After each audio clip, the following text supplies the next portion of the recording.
Welcome back to the Intuition Incubator. Today I have with me Dr. Robert Melillo. He is a leading expert in childhood neurological disorders, renowned for his pioneering work in understanding and addressing the root causes of conditions like ADHD, autism, dyslexia, and other learning and behavioral challenges. As the creator of the Brain Balance Program and author of the best-selling book, Disconnected Kids, Dr. Melillo has dedicated over 30 years to helping children and their families unlock potential through an integrated approach, combining neuroscience, nutrition, and sensory motor exercises. With a deep commitment to empowering parents, his work bridges cutting-edge research with practical, actionable solutions that foster lasting improvement and balance in children's lives. Welcome to the show, Dr. Melillo. Thank you. I'm really excited about being here, Abby. Thank you. It's so nice to have you. I wonder if you could start by, your approach is so groundbreaking. I wonder if you could start by sharing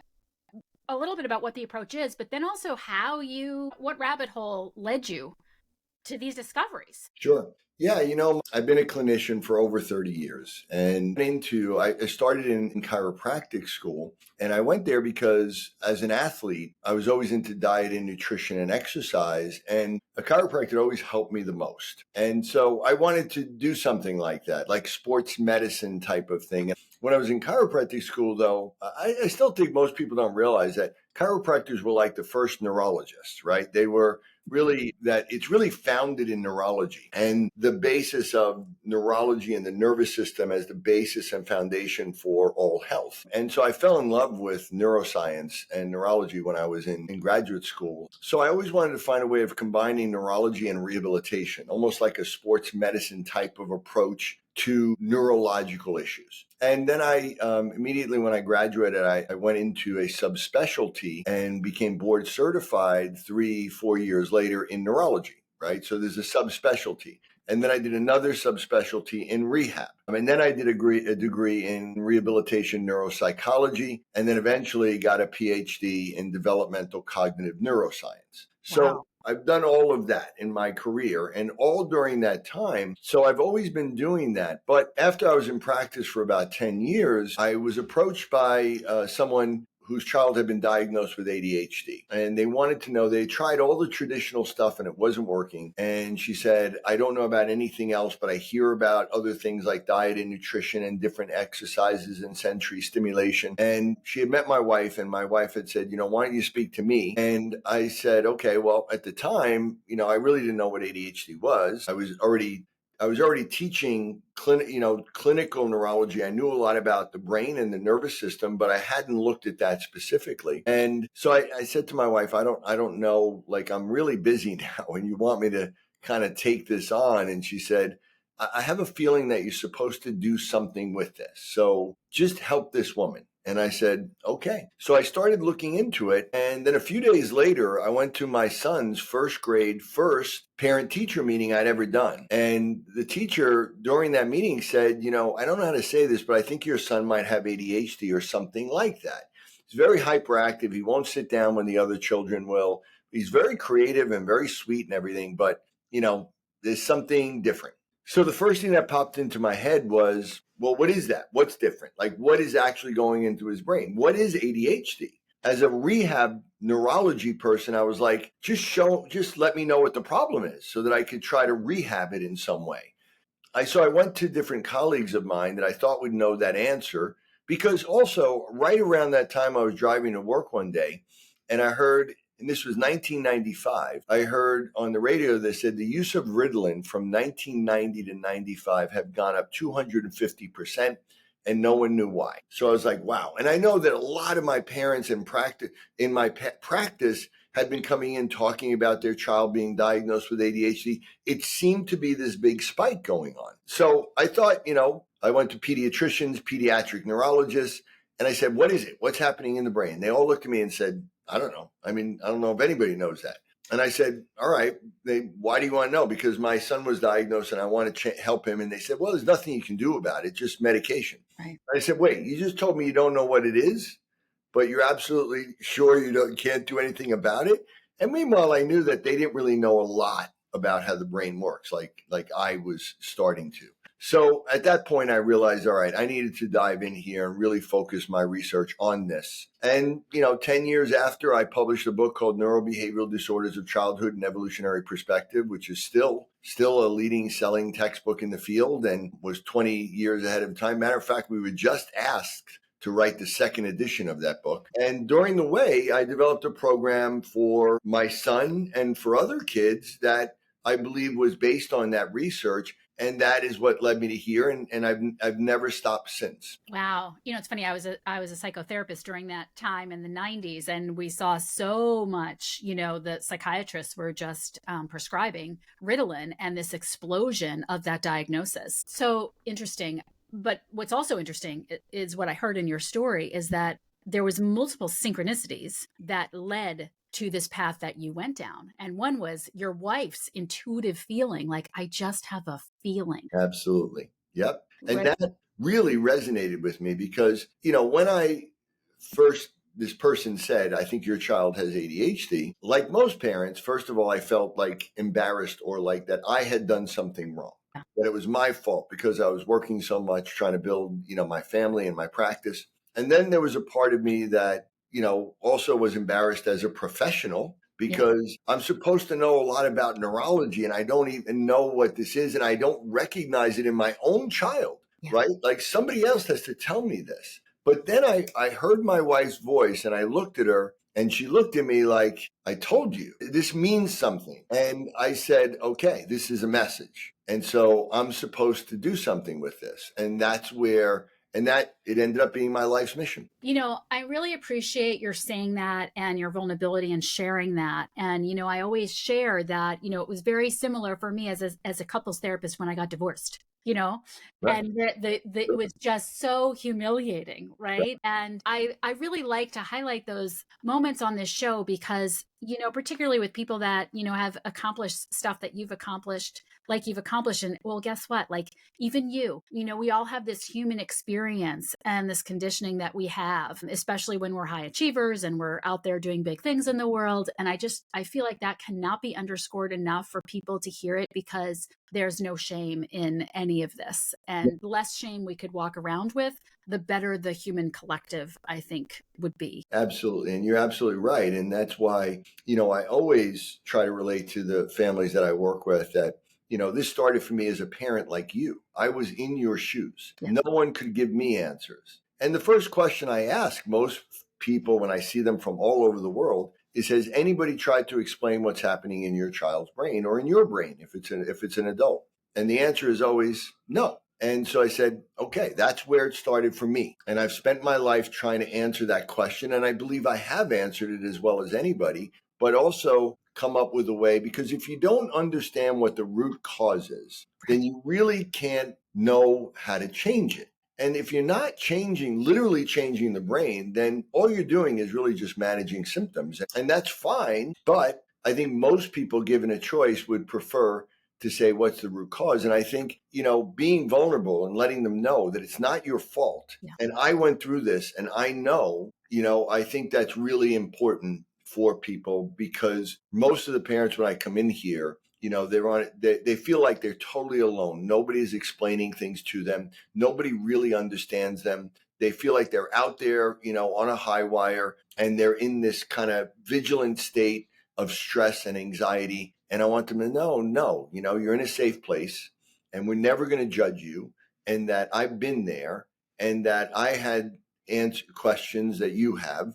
And these are the answers that I found. And I'm just, being completely transparent. Yeah, because what happens too when we are feeling that shame or that embarrassment, right? Then that interrupts the relationship with the child too. It adds stress. When you're feeling stress, then the kids are picking up on that stress, particularly autistic kids who are very, very sensitive. And it's, it exacerbates, I imagine, the entire situation. Yes. And you're right about the autistic kids, but also, we work with kids and I relate everything to neuroscience and neuroanatomy and functional neurology. So, Yeah. When we look at something like autism, we have kids that have, genius level left brain skills and their right brain skills are a little bit underdeveloped or severely underdeveloped in some cases. But then we have the kid that's a right brain dominant. that may be dyslexic or have a learning disability. And in the right brain, that's where intuition lives. And that's where embarrassment and shame and guilt and fear and sense of danger live. So, and fear of rejection. So all of those emotions in kids that are right brain dominant can be huge and lead to this incredible stressful social anxiety. And this was my daughter. And it ended up that my oldest son was diagnosed with ADHD. My youngest son was basically on the autism spectrum. And my daughter was more borderline like dyslexia, but had a lot of stress and social anxiety. But like I always tell parents, that any kid that ends up with these types of imbalances or diagnosis, unless it's a true like genetic disorder or a brain injury, which in our case, it almost never is really, it starts out with them being unusually gifted in an area of their brain. And that area is too powerful. And if it comes online too early or prevents other areas from coming online, these developmental imbalances is actually the root cause of what's happening. Now, I have a question in terms of how that works between the left brain and the right brain in terms of fear and fight or flight response. How does that happen? Because what you just said was that the right brain is where a lot of that anxiety lives. Yes. How does that work? Yeah. So again, we have different emotions that develop in the right brain and the left brain. And a lot of that has to do with the experiences and what's needed at different stages of development. And so the right hemisphere comes online first. Yeah. So the brain is growing, both sides, but the right hemisphere is more online in the womb. And for the first 2 to 3 years, I believe it's closer to 3 years. And during that time, there's certain things that are critical to survival. And one of those is you need to develop a sense of danger from the very beginning, right? You need to be able to know that, so children should have like stranger anxiety or, have a fear of being alone, possibly. That should develop within those first 3 years. And then fear of the dark and fear of fear of getting lost or, a fear of monsters. These are all developmental stages of fear. And most of them are developing and emerging in that right brain as it's developing, because the right brain, first and foremost, has to keep us safe. So the right brain governs what we call withdrawal behavior. So if we're afraid, we move away, right? We go away. And then that promotes attachment because we go to our attachment figure. And the right brain, above all else, is about attachment, interpersonal connection, and socialization, nonverbal communication. Because again, the key to human survival is that we must be connected with other people. And we must get other people to like us and even want to protect us. So first our parents, and then other people and other children. And so right from the beginning, kids should be very social with other kids and playing with them. And this is what you don't see in autism, right? The other thing is that there needs to be something called interoception, where right from the beginning, a child needs to say, am I in pain? Am I hungry? Am I thirsty? Am I hot? Am I cold? Am I tired? Do I need to be changed or go to the bathroom? And that also is emerging in the right brain. And that gives them sensations that form the basis of those emotions. And again, the right brain withdrawal emotions are like sadness, fear, embarrassment, shame, guilt, rejection, sensitivity, but also empathy, love, and again, attachment, a connection to other people. And so the right brain is bringing that on subconsciously. We're not forming conscious memories. So none of us remember that, right? We all have childhood amnesia, meaning we don't really remember before the age of 3, because that's when the right brain is forming. And the right brain is also developing the parasympathetic, the rest and digest, which dampens the fight or flight. So the sympathetic nervous system, the fight or flight, is there when we're born. And as the right brain develops, it calms it down and allows us to regulate and self-regulate and calm our emotions. So that's different than, I think, what we commonly think. We think of the left brain as the fight or flight and the, ascribing meaning to things that causes fear. Right. Well, it is to a certain extent, meaning, so fight or flight, if we're talking about sympathetic stress response, right, the left brain does that. But that's not actually fear. That's not the emotion of fear. That's more of a vigilance and almost more of a reflexive type of physiological response that can be interpreted by the adult brain as some level of fear or anxiety. So there's different forms of anxiety, by the way. There's a right brain and a left brain version, but the emotion of fear. So again, a lot of kids that we work with autism, they have one of the problems is eloping. They'll just run away. They'll run in the middle of the street. They have no sense of danger whatsoever. They don't feel afraid of the dark or strangers. They'll go up to anybody sometimes. And that is because of that right brain. Okay. Now, they all are also in a fight or flight. Now, there's also something called the fear paralysis reflex, which also is related to this in some way.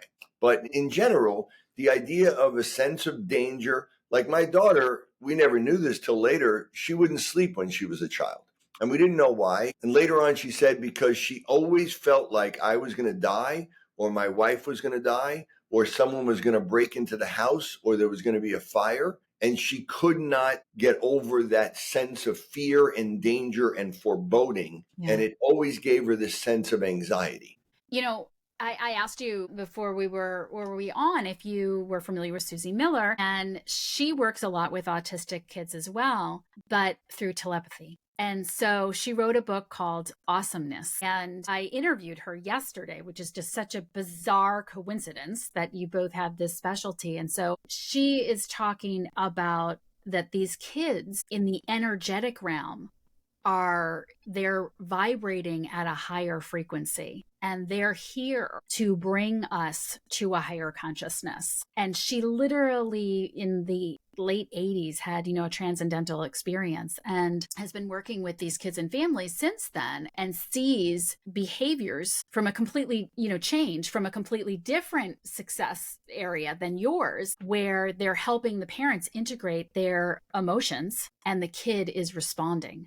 And I just wonder, based on what you're talking about where all these emotions come from and the right brain, because that's highly, highly intuitive, and I wonder what your thoughts are about that. Yeah. And it's interesting because, the telepathy tapes, which I'm sure you're right. So, somebody, had just sent them to me and I went through it. And it's interesting because I've had many, many instances where moms in particular on non-speaking kids would say to me that my child does speak to me. Like they do communicate. Like they read my mind.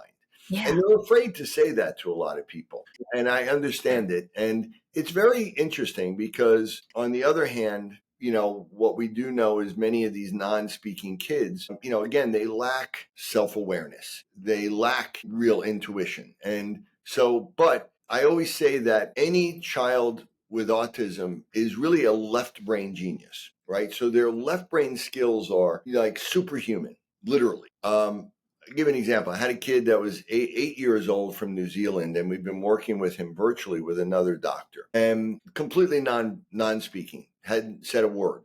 And the mom, had read some things about using a letter board, which is what we do here, right? So we get ways to communicate with kids. And they're the ones that tell us a lot of this stuff, right? And again, they know so much more than we think. And I've spent a lot of my time trying to answer that question, why don't they speak? Because no one's ever really answered that. Yeah. And I've answered it in a paper that we wrote last year. And I think, it really speaks to, again, what's happening in their brain. But we've been able to show actually that their left brain can be processing or incredibly powerful, but their right brain is very delayed and immature in its development. And so this kid from New Zealand, he started to be able to type to his mother. And the first thing he started doing was talking about quantum physics. He was like, I don't know what you're talking about. And so he typed a word and she said, I don't know what that word means. So he typed a definition that was very detailed. Yeah. And again, she's like, I don't know if this is right or wrong. So she went to a friend of hers who's a physics professor, and she said, what do you think of this definition of this word? And he looked at it and he said, yeah, this is somebody who really knows a lot about physics. I mean, this is really pretty complex here. And yeah, this is a good definition. He said, who wrote this? And she said, my 8-year-old non-speaking autistic child. He said, no way. It's impossible. No child could know this, not unless they really studied physics. So that's the truth. And he actually, she said to him, I want to speak to you so badly, and he laughed, looked at her and laughed, and he typed, you don't have, we can speak. I can talk to you, like almost like, mom, you're thinking so simplistically. I can talk to, we can communicate like, mentally. We don't have to communicate with words. That's like so old school, And it was kind of interesting. But, so I do know that they have these incredible, remarkable cognitive skills that are in there that they can't show, but they also have very, very severe deficits in areas as well. And so, I don't put anything, and I've had many parents tell me, and I've had a couple of experiences where I've gone to say something to a child and they've already done it before I actually asked them to do it. They knew what you were thinking. There's a lot going on in that area, and I'd like to understand that even more. But I think there may be a way of them that their left brain is so good that their verbal skills or their ability to verbally communicate may be on a level above where we are. But I know that their nonverbal communication, their connection with their own body, and really their self-awareness and intuitiveness is not where it should be. It's very delayed in most cases. That is so fascinating. And I just got chills all over when you said, that this kid is basically saying, oh, mom, like that's so old school, like, because I think that is where we're moving. And I talk to so many people on this podcast about raising consciousness and higher consciousness. And this idea that, and Suji was talking about this, particularly with autistic kids, this idea that that's why they're here, to show us that we have so much more to offer. So it's interesting to think about combining everything that you're doing, because I've listened to some of the stuff that you talk about, and it makes a little bit of sense to me, just because, as I shared with you earlier, I have a child who has a neuromuscular thing, and it's been explained to me, you have to teach them the brain has to learn one thing before it can learn another thing. You can't just have him repetitively keep doing the same thing. Well, that's the left brain learns that way. The right brain can learn multiple things all at the same time. Okay. So the right brain is actually, and really for references on this, obviously besides my books, there's a bunch of people in the psychotherapy world that you may be aware of, like Dan Siegel or Alan Shore or Ian McGilchrist. Yep. Or Lou Cozolino. These are people that I really respect, and I've interacted with them, and they're all coming from the idea of really neuroscience and therapy, and especially understanding the right and left hemispheres and how they work, right? There's a really interesting book out right now called The Divided Therapist that is looking at like right brain forms of psychotherapy from understanding that. So, that's where I come from, but I also come from the development of the brain and also looking at what we can do about it in the physical realm and also the diet, the nutrition. So, I have more than just psychotherapy. I'm using all these other tools. But the idea that the right brain is actually when we talk about wisdom, when we talk about the right brain is so fast in its processing and it doesn't have words. And that's what intuition is. We just know things below our conscious because that's much faster than trying to actually think it through. The left brain takes in data and it lines it up sequentially and looks at it one step at a time, right? And then it puts it in categories and then puts words to it and then uses that as a tool to go out for a goal.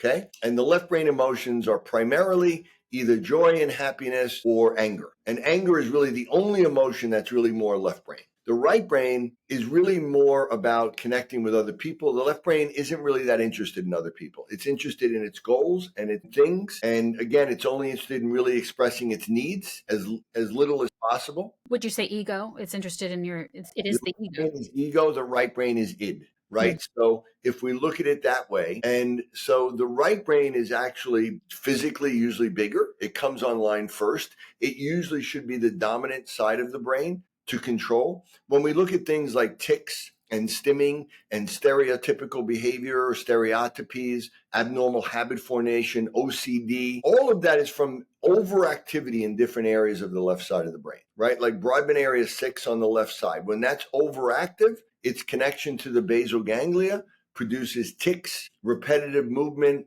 verbal tics, hyperactivity. Obsessive thoughts come from the dorsolateral prefrontal cortex. Compulsive behaviors from the orbital frontal cortex. Anger comes more from the amygdala, which is normally inhibited. So and it's all the left generates it where the right would normally inhibit that. So this development and this imbalance is really, the way I look at it. So when you talk about that the brain can't learn all at once, that's the left brain can't learn all at once. And so but the right brain can, but because the right brain doesn't have words and we learn mostly subconsciously, we have all underestimated the intelligence of the right brain and we overemphasize the intellect of the left brain. And so everything like school and psychotherapy and everything is geared towards the left brain. And this is a lot of what Ian McGilchrist's books are about how we've been moving so much and we're so isolated and angry. And all of that politically is left brain. We're moving into that left brain world and it's being driven by technology so much. Yeah, the right brain, I always quote it, that the right brain can process information 800 times faster than the left because it just knows, right? Exactly. And I love what you're saying because that's all about, sort of the point of this is like, let's trade some intellect for some wisdom and the cognitive offloading that we're doing as a society and the divisiveness that it's really causing. And we don't realize we're doing it. Right. Right. Well, that's the thing is that what you just described was like intellect. What we typically look at as intellect as left brain, wisdom is right brain, Right. right? The bigger understanding. Everything comes in through the right brain first. And then it should flow. The whole thing, the brain should just flow. All these different areas, all these networks should flow. And the right brain comes online first, and then the left brain comes online, and then there should be this flow and balance at all times and flexibility. And sometimes one side takes the lead and inhibits the other, and then the other comes. Sometimes they cooperate more, but neither one of them should gain too much dominance over the other.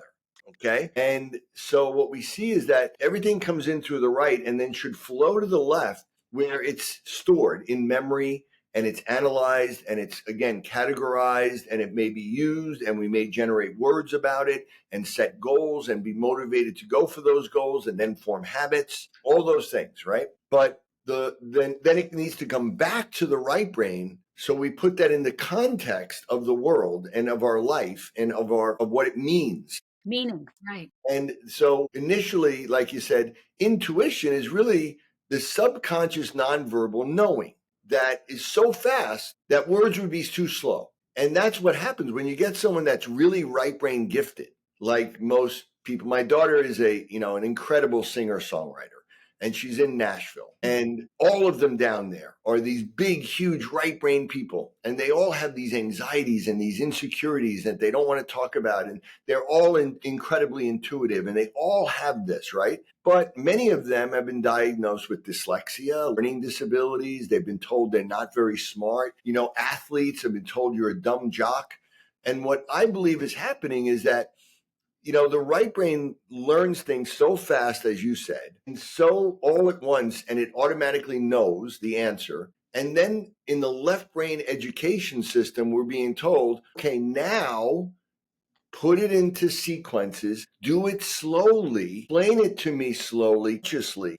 And they have to slow their brain down to actually be in a left brain world. Yeah. And they can't do it, many of them. Yeah. Really a struggle, right? And so with that analogy, I work with a lot of people that have dyslexia, learning disabilities. And again, they've told, well, these are lifelong conditions. They'll never go away. That's completely wrong. We resolve it 100% of the time and really pretty easily. And because it is this imbalance and all of them are geniuses with their right brain, right? They just have these incredible skills. And so you could say, well, listen, they have this skill and that's great. And let's celebrate that. But they're really struggling here where maybe depression and also they might have a lot of anxiety and they can't really read or they may have trouble doing math or spelling and we just leave it there. But what about if we bring this up, get rid of all of this and keep their gift? That's what we do. And that's possible. And I believe that we do that in autism too. They are incredibly geniuses, gifted. I think they have probably the biggest brains on the planet. But they also have severe delays because when you're really gifted, you have a vulnerability. And so we can look at it and say, okay, yes, let's appreciate their gifts and understand they have deficits and let's just leave them alone. This is who they are. Or we could get rid of their deficits and have it join this genius and have them go from there. And that's the way I choose to look at it. Yeah, this is so fascinating because, I'm a heart math practitioner and a positive intelligence facilitator. And a lot of what we talk about with positive intelligence is that the thing that's causing you stress, the saboteur that's causing, if you're a people pleaser or if you're a hyperachiever or all of those things, it starts from a really beautiful spot. The people pleaser is a very giving person. The hyperachiever is phenomenal at big thinking. So can we rewire your brain to take away the stress component, and have that, keep the gift, but not have it go into overdrive, or limit the amount of times it goes into overdrive, or develop techniques that will help you move out of overdrive and back to your, depending on the modality you're using, your heart, sage wisdom, right brain type of techniques. Yeah, that's what we do all the time. And we measure that, by the way. Like we'll measure a kid, let's say, who may be on a higher functioning autism spectrum where they can do an academic achievement test like a Wyatt, and their left brain skill of like word reading may be off the chart. It may be, 5, 6, 7 years ahead of their age. And then on the other side, their ability to comprehend and get the big picture is 5, 6, 7, 8 years below their age. Someone who may be dyslexic, it's the opposite. Their word reading may be really low, but they may be able to comprehend at a higher level, even though they struggle to read, right? So how do you explain that other than that they know it? And then what we see is when we work with them, we see that this comes up to match this. This doesn't come down. Yeah. Don't lower this and raise this. It's basically this mostly comes up to match their gift. And as you're talking about, all of these are different networks in the brain. Like when you talk about, a people pleaser, the right brain, again, for survival in life, we needed to have other people love us and care for us. So the right brain is first, from hardwired that I must get other people to love me. And those right brain dominant, like creative people, that's partly what drives them. But then on the other hand, they fear rejection because that's the ultimate fear of the right brain. Because in the Stone Age, if you were kicked out of your tribe, it was a death sentence. So literally people with rejection sensitivity dysphoria, if they get disconnected on social media or they can't be with their friends, they literally feel like they're going to die. Yeah. And so there's specific areas of the brain that generate that. Or like you said, get that big picture, or are intuitive, or are, incredibly creative in all different types of things like music or design or art or inventions. And those other emotions that are there too. So we see these right brain dominant people, they fear rejection and they feel like they're being judged all the time. And they judge themselves harshly, but they want to be loved. So they may be incredibly gifted and talented if they're feeling this in the creative arts. So they want to go out there and perform, and they want people to love them. But their biggest fear is being rejected or someone making fun of them, right? And being embarrassed. And there's this, and so my daughter actually even put together a podcast called The Right Brain, WRITE, because all of the people in Nashville struggle with these issues. I get it. Yes. And it makes total sense too, because, so many amazing comedians, we watch a lot of comedians, and they all are so brilliant and their writing is so brilliant. And they all are talking about what a hot mess they are in terms of anxiety and all of these things. And so it makes such sense that the right brain is all of that, I was just having this discussion with Kevin James the other day. We were talking on the phone, and I was talking about that whole right brain thing. And I said, you must feel, because he's this big right brain genius, right? You're a right brain genius, Kevin. And so you must understand this. And he said, absolutely. Everything you're describing, I know, I felt. Right. So, and, all these people down there in Nashville and all these actors and athletes and all these people that are down there with him that she's interacting and friends with, they're all reached out when she started talking about this, like, oh my God, this is how I feel. And I've been too embarrassed to tell people. Because as you said, the hardest thing there is vulnerability. Yeah. Yeah. And I think, one of the things that I focus a lot on that I feel is such a missing link that people are not really conscious of is, okay, they know they're anxious. right? And they have these talents and they know they're anxious and it's in their way and all of that stuff. But what happens, I feel so often, is that the shame hits. And that's the piece that they're missing. It's this automatic program where they begin to judge whatever they did or whatever they said or what they did right and what they did wrong. And that's so unconscious that they forget to look at that, and the cycle just continues. It's all about, well, how can I stop, being anxious, or I can't believe I did that, and calming that part down. And I just feel like shame can be so toxic, and it's like an epidemic. But as you said, it's subconscious because it's right brain generated, and it's in your body, right? It's not in your head. Right. Whereas, and so the way I look at it is that in the left brain, there are the emotions that counteract that right brain. Okay. So, like, sadness is in the right brain, joy is in the left brain. Shame, guilt, embarrassment is right brain. Pride is left brain. Fear, running away, is right brain. Anger, fighting, is left brain. You understand? Hmm. So that when we look at this, we look at it, okay, what is depression? We know there's a decreased activity in the left frontal areas, which is what generates joy and pride. And there's an increase in the right brain in sadness. So there's too much sadness, too little joy. And then you throw shame and guilt with that. And that's the definition of major depressive disorder. So what's the answer? I mean, obviously there's medication and psychotherapy, but from a neuroscience, we need to activate the joy network and the pride network to inhibit and dampen down the level of shame and embarrassment and sadness to create the proper balance there. And it's literally a physical thing, like physically changing the brain to activate certain networks that are underactive, and then they will dampen that, right? So you can do it through obviously trying to change them in psychotherapy, and that's great. But you could literally physically get them to do it by activating the networks on the opposite side. Which is not biochemical. No. Which is what we've been told by the psychotherapy community, right? That you need this medicine because the chemistry's off in your brain. And you're not saying that. No. As a matter of fact, when you give a medication, by the definition of it, it can't specifically go to only one area of the brain, right? It's going to go everywhere.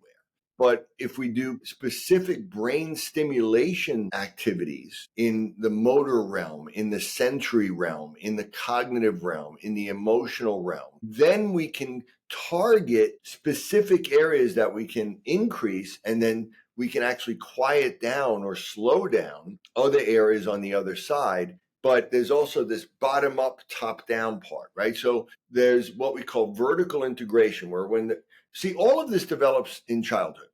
And we know that almost all adult mental health issues really start in childhood in one degree or another, really in those first 6 years when the right brain and the left brain are forming in their interaction.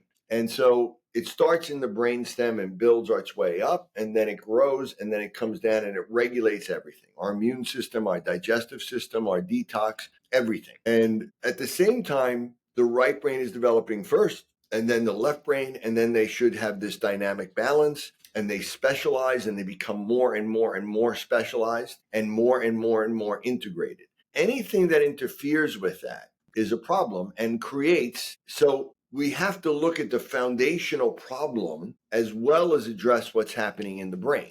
And if we're just doing, behavioral interventions, or we're just doing things directed at stimulating the brain, we're not dealing with the foundational root problem. And the problem doesn't start in the gut, as many people think. It starts in the brainstem and the balance between the sympathetic and parasympathetic, and the way that it regulates digestive systems and immune systems. And so that's why, understanding the development and the way the development of the brain work is really important to this. And so you're stimulating. That's different parts. We're stimulating, but we're also inhibiting at the same time. And by stimulating one side, we're getting that side to inhibit the other side. Okay, so that's how we develop this filter. And as you said before, we don't want to take away the gift, but we do want to filter it so that it's not out of control. It's not just going so much that it's causing so much stress and anxiety. We want them to be able to use the gift without feeling all this stress and difficulty and pain that goes along with it. Yeah, so I'm just thinking, how could we do this with the masses so that this left brain overload that is causing all of the divisiveness? I mean, speak to that, because we're in such a time of divisiveness and the news and politics and all of these things, and people are so certain, whatever they believe, that what they believe is right, and they're so wedded and married to Yep. the meaning that Yeah. their mind has created. Like, what are your thoughts on that? And Yeah. how do you manage that in your world? Yeah. Well, and I think again, Ian McGilchrist is a great writer, and he's very eloquent, and wrote a book called The Master and His Emissary: The Divided Brain and the Development of the Western World. And he's come out with two other huge volumes. And he's more about the philosophical end of it. He doesn't really have a solution, kind of, although he talks about just moving back to more of a right brain thinking. But he really does a great job of describing how the left brain lives in an echo chamber, right? It just puts out what it knows and only wants to hear what it knows. It doesn't want new information, and it doesn't want anything that goes against what it already believes. And it really doesn't really care that much about other people. It's very goal directed, and it wants what it wants, and it's obsessive, and it's compulsive, and it's materialistic, and it's more ego driven, and it is also aggressive. And anger is really the only pure emotion. And that's where we are in the world, right? So what we need to do is, first of all, awareness. And again, I think that's what Ian's doing with his book, and that's what I've tried to do. But then on the other hand, again, the left brain world comes in. And if you go and Google right now, the left brain, right brain, ideas, and you will see in Google searches, the first thing that will come up is a bunch of articles that say the right brain, left brain dichotomy is a myth and doesn't exist. And it's the whole brain is not. And if you look at it, it really only comes back to one article that was ever written from the University of Utah that they quote over and over, and they're misinterpreting what it says. And another article that was written by a psychologist, I believe. And what he was really saying was that there wasn't a right brain and left brain personality type, right? Which really isn't true either. But they weren't able to see it in this study they did in Utah, which, if you really understand the way the brain works, you're not going to be able to measure that, right? It's like, can we do imaging to actually identify the personality of any person? No, right? We don't have that technology now. But is there different personalities in people? Yeah, right? We know that. We even have personality disorders. So the research and what they said from it was flawed. And then I think there was one doctor out of Harvard that did an autopsy and said that he could not tell any differences between the right and left brain in a dead person. And that is the truth. But if you read it, you'll see over and over and over that is quoted in all these articles and all these things and all these. There's no right brain. So now to the world, their left brain is going out there saying, no, there isn't a right brain or a left brain thing, right? When we know that there's so much research years going by, proving it. And when I explain it to people, and when people read my book, they read about their child, they go, oh my God, this is the first thing that fully makes sense to me. Like this whole right brain, left brain. Yes, this is the answer. Yeah. But yet then, I'll go out there and I'll be talking about this. And of course, always there's going to be somebody on my Instagram going, yeah, the left brain, right brain thing is a myth. You're lying to people and it doesn't exist and it's the whole brain. And that was disproven. Okay. But that's that left brain echo chamber, right? Right. Right. And it's completely wrong. Right. But, and people, but yet, left brain people are going to be like, this is what it says. Yeah. No, use your own experience, use your intuition. What do you feel? Like you read it for yourself and figure it out, right? They don't do that. This said this is the way it is. So first it starts with awareness. And then it starts with really giving people real solutions that they can do. And that's what my books have been about. I've written 8 books. My Disconnected Kids is translated into 18 languages. The 3rd edition just came out this past August. It's one of the best-selling books in this genre of all time. It's more popular now than it's ever been because I put the solution into people's hands. And of course, we do it at a more sophisticated level in our office, but I give them real tools and real information and lay it all out for them so they can do it for their own child or for themselves. And I believe that's what we need to do. We need to be able to get it out there to people. I teach doctors, I teach therapists, I put it out there. Social media gives us a big platform now But it's really about giving people real practical, and we need to get people to become experts of their own brains, right? Because they're right now, hardly anybody knows the brain. I mean, most doctors really don't know anything about the brain and they don't understand it. It's really overwhelming. And so we need to like put this into the people's hands so that they start to realize, oh, I can be the master of my own brain, or I can work with my child's brain, and I'm not going to like ruin them or, hurt them in any way. I interviewed recently Red Hawk, who wrote a book called Self Observation, and it's all based on the work of Gurdjieff and Mystic in the early 1900s, and it's really all about that the left brain wants what it wants when it wants it, and it's the personality and the ego, and how do we work with those parts, and self observation is really key to that. What are one of the tips that you give people that listeners can do, in your book, that they can do for their Yes. Even that concept, if you look at somebody whose brain who developed relatively normal and is struggling with certain emotions or things like that, or habitual behaviors, by changing their own thinking, they can help themselves. Okay. But for maybe 50% of the population, their brain never appropriately developed. And so they don't have the ability to literally use their own thinking to change their own brain. 50% of the population, you said? I think it's about 40 or 50% of people are walking around with what we call retained primitive reflexes and have some level of imbalance. Even though 20% have a formal diagnosis, there are probably another 20 or 30% that are struggling in areas And is that our conditioning? Is and that that are very gifted in areas. is why is that? Is that from our conditioning, or is that? There's a lot of reasons. My third book is all about, looking at epigenetic environmental factors that are causing altering brain development in the womb and early on, and that's increasing at a dramatic rate. And, again, it's not because of genetic mutations or things, but there are lifestyle mainly, especially changes in technology and feeding that left brain more and Yeah. more and more. Yeah. So the idea that it's like saying to a 4-year-old child who's crying, just use your thoughts to modulate the way you're thinking, and try to just, go inside and lower that down, right? Is that going to happen with a 4-year-old? No, right? So just think about it. This person may be 15, but parts of their brain are still 4 or 10 or 8. You may try to teach those skills. And this is where behavioral intervention struggles. That area of the brain isn't there. They literally haven't grown, and their brain can't receive that information yet. Yeah. And they can't use it. So something is blocking their development. And that's usually these things called retained primitive reflexes and the other side of the brain.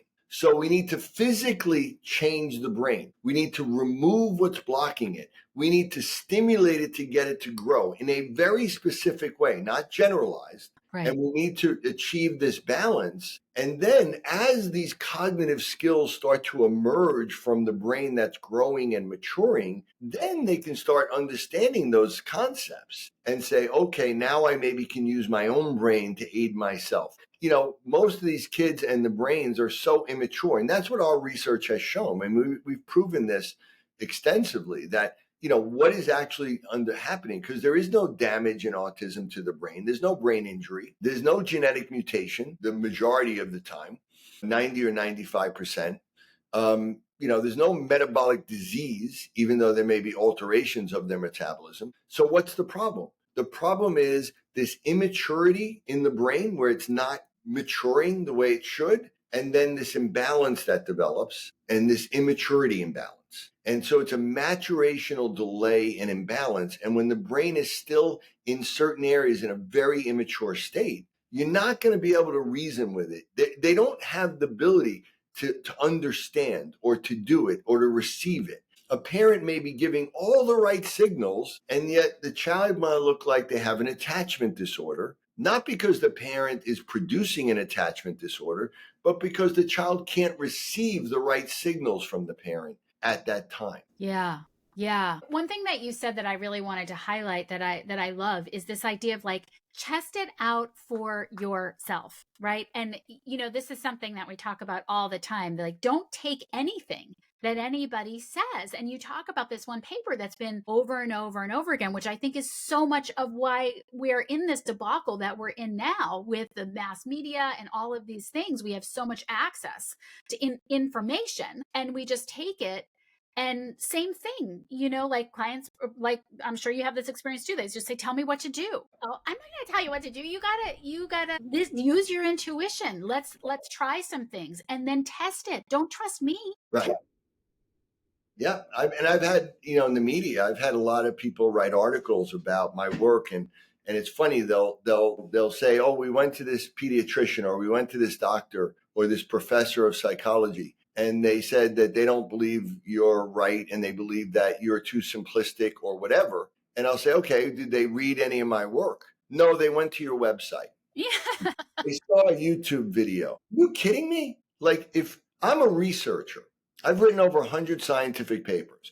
If you ask me to comment on another person's work, I'm going to dive into that research and read everything that they've written, and then I'll make a judgment. Yeah. But I'm not going to sit there and go, "Okay, let me just look at their website, or let me look at one YouTube video and see what I think." But that's what they do. Again, they don't really dive into it. They're looking at a video or a website, and they're making a judgment, and they're saying this is BS, or this person's a quack, or whatever. And they've done no investigation, but the person reading that article doesn't know that either. They go, "This is a doctor, has certain credentials, and they're saying this is wrong." Right? So I don't believe it. End of story. End of story. That's it. If you could change one thing about education today, based on this conversation and the way that, and all of your work with kids and the way that education is done now, because I know for me, when my youngest went through education, I thought, I don't care if you even know science. I want you to navigate your world because you're dealing with some physical problems that, that's what's much more important to me. And education, I think, as we've just explored today, is really all about just getting us to eat one food, and regurgitate that same food. What would you like to see as it relates to everything that you're seeing with the kids that you work with, and everything about how the brain works and how we have gotten to where we are with this left brain obsession? What do you think needs to happen in education? There's a lot of things. And actually, I'm part of an organization that is involved with neuroeducation, where we want to bring neuroscience into the classroom, which it is not there at all at this point. And developmental neuroscience, right? So that's my area of PhD, developmental cognitive neuroscience, and understand how the brain develops. We assume that every child's brain is just like an adult brain, right? Really, we'll say no, we give them different material, but no, we still assume they're going to learn that. And understanding again that some kids are more right brain dominant, others are more left. Some are going to benefit more from a right brain approach, some from a left brain approach. But we also have to work on their weaknesses. We can't just feed into their strengths either. And so one of the first things is that we also have to add more movement and more interaction and personal interaction and experiential learning, which is really more what like Waldorf and Montessori tries to do with the didactic, right? We need to get a balance there, but we're going more and more away from just sit in your chair, don't move, right? And also screening for retained primitive reflexes. I don't think anything would have more of an impact on limiting this epidemic of what we see in childhood neurobehavioral issues than if every child would be screened properly for retained primitive reflexes and then have that dealt with right off the bat and get rid of them and make sure that they're on track developmentally, so that if they have these reflexes, they're off track. And if you don't change it, they're going to continue to go off track no matter what you do. And it's so simple. And pediatricians used to do this. Pediatric neurologists still do it, but they don't look beyond 1 year because they assume they go away. And what we've been able to prove, and other people have said this for years, but we really proved it beyond anybody else, is that if they don't go away at 1, they don't go away. And that not only alters movement, it completely changes the developmental trajectory of the brain and throws it off. And if they don't go away at 1 when they're supposed to, they may never go away, and they'll be there to adulthood. And they're going to, if you're extremely gifted, they tend to accentuate that gift and also accentuate your weaknesses and develop this imbalance. And that's where all mental health and all of this lives. Oh my gosh. I have 80,000 more questions, but I want to respect your time. This was Right. so wonderful, and I really hope I just see this going out to people and feeling like a balm, just kind of soothing their emotional fears that, that that it's they're the fault. They're the reason, of all these things. I know I'm going to put your stuff in the show notes. You've got an amazing new edition coming out in addition to all your other books. What's the one thing you would like to leave the audience with? What do you want people to know more than it? Again, we've all heard the term neuroplasticity. And for most cases, first of all, anybody that's struggling with a label or a disability, and it's not a brain injury or a genetic disorder, even then, but they're gifted. And that's what starts it. You gave them a gift, you didn't give them a disability. The disability may come about because the gift becomes too strong, but you can always change that. That can be changed if you do it in the proper way. So, again, the guilt and shame, you gave them a gift. They're brilliant. You know that. Most of the parents know that. Like they know they're not seeing the best version of their child. I'm not advocating that we change anybody. All I'm trying to say is I want to bring out the best version of this person. And if a child is non-speaking, they are not the best version of them. Yes, they're brilliant. They're geniuses. Absolutely. But they can be more. They were destined to be more. And that's what we want to do, is bring out their potential and just have them be the best version of themselves. Awesome. Thank you so much for being here. Yeah, my pleasure. It's great. Thank you.